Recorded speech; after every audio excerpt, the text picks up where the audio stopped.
Yo! Video games. The other big shooter of Gamescom was that Halo Infinite. Yeah, like they just went shooter to shooter in that segment. But it's just a cinematic trailer that I saw. Well, right, correct. And it's a cinematic trailer for multiplayer. Yeah, I saw a bunch of people saying like the multiplayer trailer, and I was like, I didn't see a multiplayer trailer. I just saw a cinematic trailer. Cinematic multiplayer. But that also sort of explains why the animation in the trailer is, I don't know, B tier. Just because maybe it's just like blown away by it. Yeah, I mean it was fine, but it's far away from their best they've ever made it look.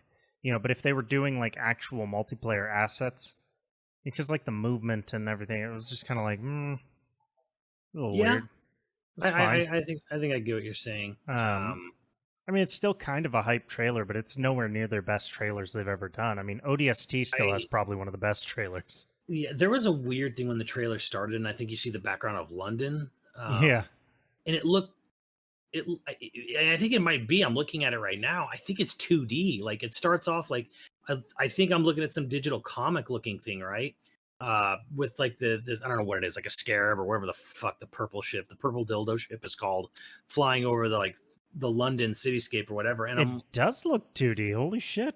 Right. So I thought we were. At first I was like, oh, is this going to be like some digital comic or some mobile app tie-in or something to that effect, like some tie-in, less budgeted thing. And then it goes into like obviously like a bigger CG, more highly produced trailer with that little kid trying to avoid the firefight or whatever, and then he grows up to be a Spartan.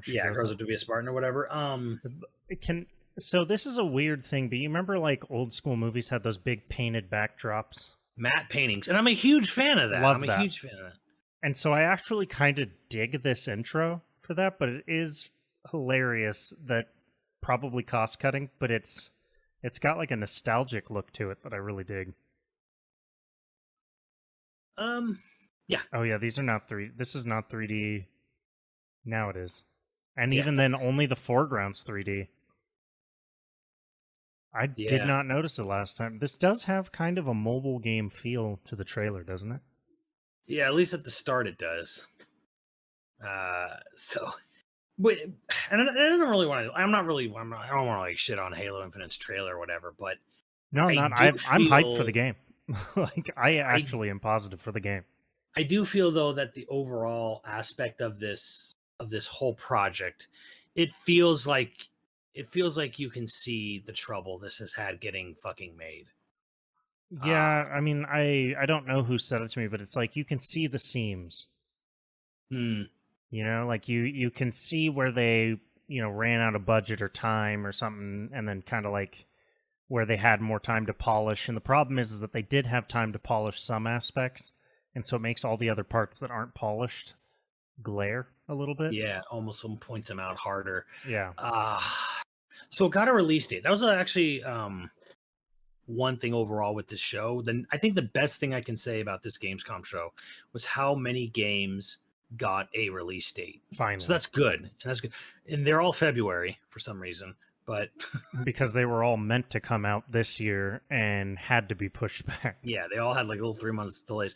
But Halo was one of them, and it finally got its release date, and it's December 8th, which I know Microsoft is probably a little bitter about, or not bitter, but just sort of like, you could tell that's not the release date they probably wanted. And the reason I say that is because two reasons. One, it's after Black Friday, and I guarantee you Microsoft's not happy about that. No one's going to have money left over. The other thing is that I think on the 15th of November, before Black Friday, the Halo Infinite console comes out, although it says you can't download the game till December 8th. But it's a bundle, which is nice. But it's a bundle, which means that they probably really wanted the game to come out. So this is a red flag to me, because they had the bundle console coming out November 15th, but the game itself won't be available now till December 8th. And, that's 3 weeks, give or take, right? And I've seen this before where like a major game gets like a 3-week delay, and it's still because they're like, hey, we need to polish this up. Need I remind anybody of fucking Cyberpunk? Because this almost seems to be following that trend to a T. There's a lot of Cyberpunk red flags, right, to me in Halo Infinite with like, okay, it's got this weird sort of fractured release between like the bundle console and the actual game release, and we had to cut co-op for this year. It'll come a few months later. We had to cut Forge. That'll come later. The last time we saw footage of this game was a year ago, and it did not look very good. Yeah, and it became someday the game, and now Horizon Zero Dawn is that game. But it got a launch date too, so I guess it also got a launch date in February. Like everything. Horizon was interesting to me, but I won't get to that. But like for me, it's hard not to notice because I pulled up the dates. So.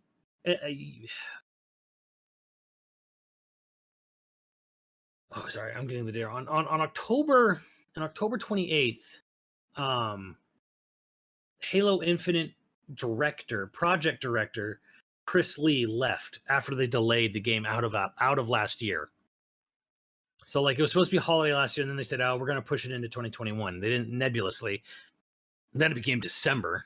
But like right after they announced that it wasn't going to make it last year, their project director Chris Lee left the project, and that was on top of the creative director Tim Longo, who left in 2019, followed by lead producer Mary Olson. Yeah, I wonder what caused the abandonment by the creative team. Yeah, I mean, his statement was that like, the weird thing when Chris Lee left last year, he said he remains a Microsoft employee, and while he has stepped back from Halo Infinite, we appreciate all he's done for the project to date. Microsoft said in a statement. He said I've stepped back from Infinite. I'm looking for future opportunities. I believe in the team and I'm confident they'll deliver a great game. And now is a good time for me to step away. Now is a good time for me. When your project missed its release date and got pushed back a year, now is a good time for their project director to leave.